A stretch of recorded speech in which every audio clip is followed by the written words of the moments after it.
अपना चलना है। इसी तरीके से हम भगवती जागरण करते हैं, वहां पर भी यही पोजीशन है। हम रात भर जागते हैं, हमारा सिक्योरिटी का काम रहा है, रात भर गार्ड जागता है और जागने के बाद में जो पैसा मिलता है उससे देवी खुश हो जाए, उसकी इच्छा होती है। इसी प्रकार से जागरण में भी हम लोग इच्छा लेकर, कामना लेकर के हम जागरण कराते हैं और देवी को खुश करते हैं। जागना वर है, हमने असली उद्देश्य को बुला करके बस जागरण कर लिया। जागरण भी वो रात के अंधेरे में करने के बाद में असली जागरण को भूल गए। जो संत जगाने वाले हैं, जिस मोह माया से के अंधेरे से जगाने वाले संत होते हैं, वहां तक नहीं पहुंचे, हम अपना जागरण वहीं करते रहे। हम भागवत वगैरह में जाते हैं, ये वैकुंठ तक पहुंचाने की श्रेणी है, इसमें भी है कुछ, लेकिन फिर भी वहां पर भी व्यापारी जैसे बैठा होता है, दुकान चलाता है, उसी तरीके से यहाँ पर भी यही काम हो रहा है।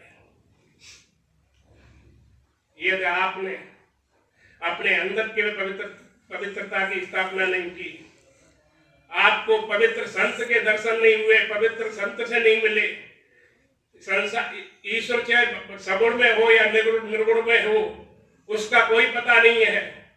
लेकिन ये निश्चित है कि यदि आपका हृदय सत्य में सराबोर है और आपके संत जो मिले हैं उनमें बिल्कुल पवित्रता और सत्यता है, तो आपको ईश्वर निश्चित दर्शन होंगे। क्योंकि यही संत समागत तीर्थ राजा, गुरु मिलन का यही दरवाजा। 68 तीर्थों का एक स्थान संत का समागम होता है। पवित्रता अपने अंदर लानी है, अपने अंदर शांति लानी है, अपने आप को संभालना है। हम संसार को नहीं संभाल सकते, हमारे पास इतनी ताकत नहीं है कि हम सारे संसार को संभाल लें। यहाँ तक कबीरदास ने भी कह दिया कि ये सब जग अंधा, मैं क्या समझाऊं। एक दो होता उन्हें समझाता, सारी बनाना पेड़ का धंधा, ये सारे कबीरदास स्वयं ये कह रहे हैं कि मैं सारे संसार को संभालने के काबिल नहीं हूं, लेकिन मैं स्वयं अपने आप को सुधार सकता हूं। और इसी तरीके से स्वयं जो भी जितने भी लोग हैं स्वयं सुधर जाए तो संसार का सुधार हो सकता है, संत के सानिध्य में सुधार हो सकता है। एक संत में ये सामर्थ्य होती है कि अखिल ब्रह्मांड जितने भी पिंड ब्रह्मांड हैं उन सब में ज्ञान का प्रचार कर सकता है। उस ज्ञान का सूरज जब भट के अंदर उग जाता है तो फिर कहीं पर भी अंधेरा नहीं रहता है।